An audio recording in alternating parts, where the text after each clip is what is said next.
ناظرین کرام، 10 محرم الحرام، روز عاشور، شام غریباں، مولانا طارق جمیل صاحب سے ہم نے کل شب عاشور کے واقعات سنے، کیا داستان تھی۔ اب آج روز عاشور، آج شام غریباں، تو آج ارادہ ہے کہ مولانا طارق جمیل صاحب سے ہم کہ 10 محرم کو شہادت امام حسین کے بعد مستورات کے ساتھ کیا ہوا۔ میں نے ایک شعر کہیں پڑھا، شام غریباں کے بعد شام، کربلا کے بعد کربلا، یہ ایک اور کربلا بپا ہوئی، یہ مصائب کا ایک نیا باب کھل گیا، یہ مظالم کی ایک نئی داستان رقم ہوئی۔ وہ کیا تھی؟ گھرانے اہل بیت کی خواتین کا مقدر بازار ہو، دربار ہو، دربار یزید ہو۔ تو مولانا صاحب آپ اس عنوان سے بتائیے گا کہ یہ ان واقعات کی کیا تفصیلات ہیں؟ ساری مسورات کو، بچوں کو حضرت امام زین العابدین علیہ السلام کو لے کے جب چلے تو حضرت زینب نے پیچھے مڑ کے دیکھا تو سب کے جنازے، سب کی میتیں پڑی تھیں، تو آپ نے ایک مرثیہ کہا، وا محمدا وا محمدا صلی علیک الالہ و ملک السماء ھذا حسین بالعراء مزمل بالدماء مقطع الاعضاء یا محمدا یا محمدا بناتک صبایا و ذریتک مقتلہ تصفی علیہ الریاح۔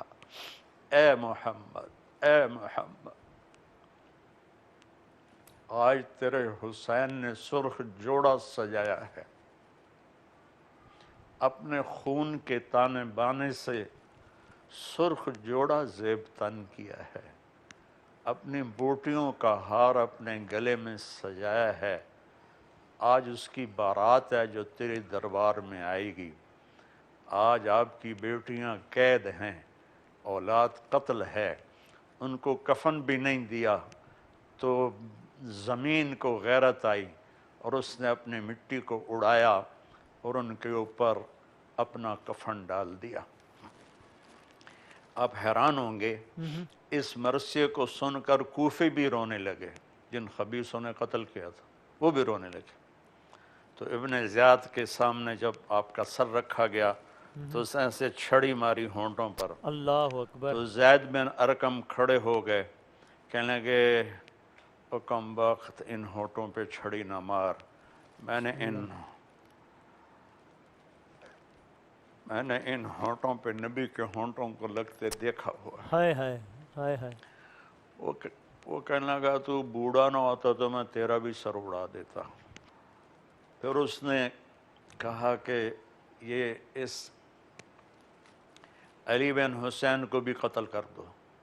تو زینب نے کہا ابھی تک تیری پیاس نہیں بجھی آل رسول کے خون سے، اس معصوم کو مار کے تجھے کیا ملے گا؟ اور اس سے چمٹ گئیں، کہا پہلے مجھے قتل کرو پھر اسے قتل کرنا۔ تو پھر اللہ نے آپ کی نسل جو چلانی تھی تو ابن زیاد رک گیا اور قتل نہیں کیا، اور پھر باقی سر تو وہیں چھوڑ دیے، امام علی کا سر اور سارا قافلہ یزید کے دربار میں پہنچایا گیا۔ یزید کے دربار میں بھی جب سر رکھا گیا تو اس نے ایسے منہ پہ چھڑی ماری۔ اللہ اکبر۔ تو ابو برزہ اسلمی رضی اللہ تعالیٰ عنہ یا حضرت انس رضی اللہ تعالیٰ عنہ کھڑے ہو وہ گئے، یزید کی دربار کی بات کر رہے ہیں، یعنی اب یہ دمشق میں پہنچ گیا ہے قافلہ، اس کا مطلب یعنی کربلا میں یہ سارا واقعہ ہوا، قافلہ دمشق پھر پہنچ کربلا گیا سے کوفے، اب اور کوفے سے یزید دمشق کے پہنچ گیا یزید کے دربار میں۔ ہاں، اور یزید کے دربار میں آپ کا سر رکھا گیا ہائے تو ہائے۔ اس نے یوں ایک دو دفعہ چھڑی ماری ہونٹوں پر، تو پھر ابو برزہ اسلمی کھڑے ہو کر رونے لگے، کہا میں نے ان ہونٹوں پہ نبی کے ہونٹوں کو لگتے دیکھا ہے، ہائے ہائے یہ ظلم تو نہ کر۔ تو وہ کہنے لگا حضرت زین العابدین سے تیرے باپ نے میرے خلاف بغاوت کی، تو نے اس کا انجام دیکھ لیا؟ تو امام حسین علیہ السلام نے فرمایا، امام علی نے فرمایا قُلْ لَن يُصِيبَنَا إِلَّا مَا كَتَبَ اللَّهُ لَنَا हुव मौलाना व अलल्लाहि फलियतवक्कलिल मुतवक्किलून। आप कह दीजिए कि जो आजमाइश आती है वो अल्लाह की तरफ से आती है। तो यजीद ने अपने बेटे से कहा जवाब दो, उससे कोई जवाब बन ही नहीं पड़ा। तो वो खबीस कहने लगा कि मा असाबकुम मिन मुसीबतिन फबिमा कसबत ऐदीकुम, जो तुम्हें तबाही आई है तुम्हारे गुनाहों का नतीजा है। तो हज़रत ज़ैनब की छोटी बहन फ़ातिमा खड़ी थी। तो एक शामी बदबख्त कहने लगा अमीरुल मोमिनीन, ये लड़की मुझे कनीज़ बना के दे दो। अल्लाह तो अकबर। वो अपनी बहन से चिमट गई। तो हज़रत ज़ैनब ने कहा तू ये कभी नहीं कर सकता। तो यजीद ऐसे दहाड़ने लगा मैं कर सकता हूँ, मुझे कोई नहीं रोक सकता। तो फरमाया अगर तो ऐसा करेगा तो मिल्लत इस्लाम से खारिज हो जाएगा। तो फिर वो एकदम चुप हो गया। फिर कुछ दिन इस काफ़िले को ठहराया और उनको मदीने रवाना किया। मदीने के सारे लोगों ने बाहर निकल के इस्तकबाल किया। फिर हज़रत ज़ैनब ने आकर जो रोज़ा मुबारक पर आके फ़रियाद की तो मदीने के दरो दीवार हिल गए। उहुद पहाड़ भी हिला होगा और रोया होगा जो आपने वहाँ अपनी फ़रियाद अपने नाना को सुनाई।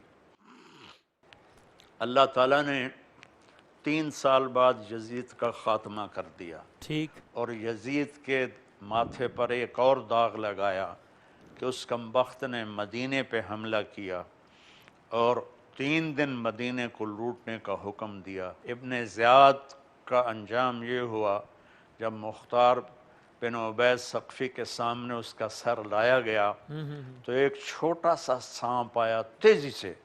लोगों ने कहा आ गया आ गया आ गया। लोग इधर उधर हटे। वो तो सांप उसकी नाक में घुसा और मुंह से निकला, फिर नाक में घुसा, फिर मुंह से निकला, फिर नाक में घुसा, फिर मुंह से निकलकर थोड़ी दूर जाके फिर वापस आया, फिर उसकी नाक में घुसा और फिर अंदर ही चला गया। ओह। अल्लाह ने उसका अंजाम भी दिखा दिया। इस्लाम जिंदा होता है हर करबला के बाद। हाँ हाँ। कत्ले हुसैन असल में मर्गे यजीद। यजीद है। हाँ हाँ इस्लाम जिंदा होता है हर करबला के बाद। हाँ। ये करबलाओं में सबसे बड़ी करबला थी करबला, असल करबला। जी जी जी। लेकिन छोटी छोटी करबलाएं तो हमेशा चली। आपने गदीर ख़ुम पर एक पालान पे चढ़ के खुतबा दिया, उसके जो मैं आखिरी अल्फाज कह रहा हूँ। जी जी। आपने कहा लोगों मैं भी अल्लाह का एक बंदा हूँ और मुझे भी मौत ने आना है। मुमकिन है मेरे पास अल्लाह का पैगाम आए और मैं अल्लाह के पास चला जाऊँ। उज़क्किरुकुमुल्लाह फ़ी अहल बैती, मैं तुम्हें अपने अहल बैत के बारे में अल्लाह से डराता हूँ।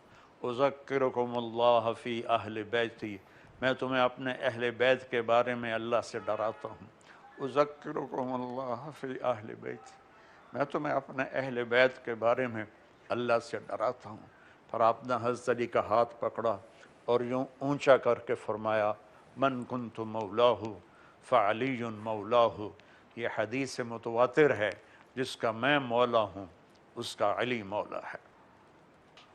चूँकि हज़रत हसन को जहर दिया गया 3 दफ़ा, तीसरी दफ़ा का जो जहर था ना तो उसमें आप मछली की तरह तड़प रहे थे और कहने लगे हुसैन तीसरी दफ़ा जो जहर मुझे दिया गया है इसने मेरे जिगर को आंतों को काट दिया है। तो उन्होंने फरमाया किसने दिया है? कहा क्यों कत्ल करोगे? कहाँ कत्ल करूँगा। कहा देखो अगर तो वही है जिसके बारे में मैं जानता हूँ तो फिर मैं वहाँ जाके खुद ही बदला ले लूँगा, और अगर वो ना हुआ कोई और हुआ तो एक कत्ल नाहक मेरे सर पड़ जाएगा। बस मेरा मामला अल्लाह के सुपुर्द है। नहीं बताया। और कुर्बान जाऊं बाप की सीरत देखो, जब उनके सर पे इब्न मुलजम ने तलवार मारी और हज़रत ज़ैनब रोती हुई आई कहने लगा रो लो जितना रोना जे, एक महीना पूरा है तलवार जहर च पई रही है ताम सिर च मारी है, ए नहीं बचदा। तो उसके अल्फाज की शिद्दत देखें और मौला अली की वसअत देखे। फरमाया इसको गर्म खाना खिलाओ, ठंडा पानी पिलाओ, इसको नरम बिस्तर पे सुलाओ।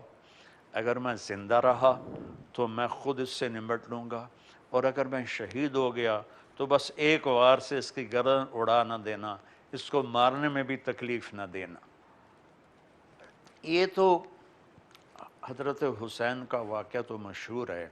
इमाम हसन की औलाद पे जो जुल्म हुए, मैंने गुलदस्ता अहले बैत पर जब काम किया तो फिर मुझे हो किसने, बनु अब्बास चाचा के बेटों ने हज़रत हसन के 18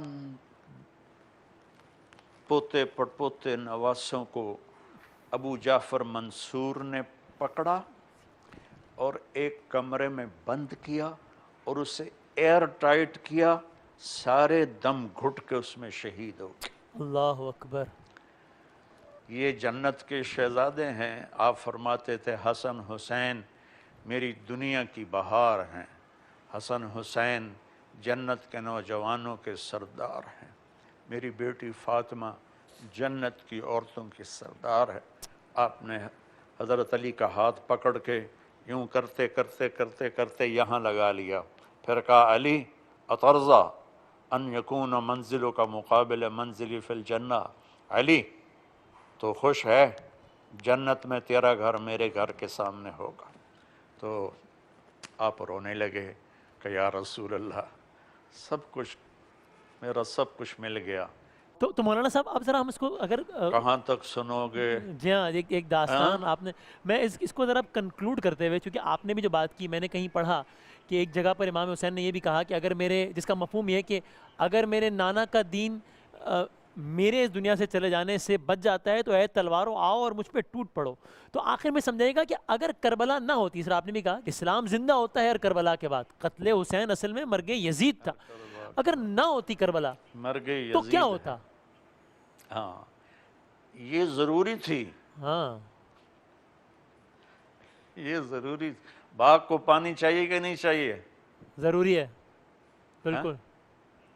पानी या चाहिए ना। हाँ तो जितना पानी आला होता है उतना बाग सरसब्ज होता है। सही है, तो आले रसूल से आला खून तो कायनात में किसी का नहीं था। बेशक। इस खून का बहना उम्मत के बागीचे की आबियारी थी।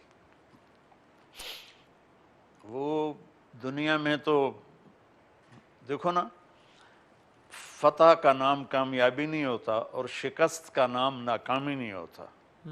यजीद फतह पाई, कामयाब नहीं हुआ। हुसैनी काफिले ने शिकस्त खाई, नाकाम नहीं हुआ। क़यामत तक उम्मत उन पर रोती रहेगी, आंसू बहाती रहेगी और यजीद पर लानत भेजती रहेगी और उसके हवारियों पर लानत भेजती रहेगी। जी मौलाना तारिक जमील साहब, बहुत नवाजिश, बहुत शुक्रिया, आपने कीमती वक्त निकाला। और आखिर में बस दुआ भी फरमाइएगा, बहुत सारे लोग कहते भी रहते हैं वक्तन फ़वक्तन आप तक पैगाम पहुंचाने का, आप तक सलाम पहुंचाने का। इतने लोग कहते हैं कि मुमकिन ही नहीं है अमलन कि मैं नाम ले सकूं सबके, लेकिन बस ये दुआ भी आप प्लीज़ फरमाइएगा कि अल्लाह ताला पूरी दुनिया को इस वबा से और इन हालात से बस जल्द से जल्द निजात अता फरमाए इंशाअल्लाह। अस्सलाम वालेकुम। जज़ाकल्लाह, बहुत शुक्रिया, बहुत शुक्रिया।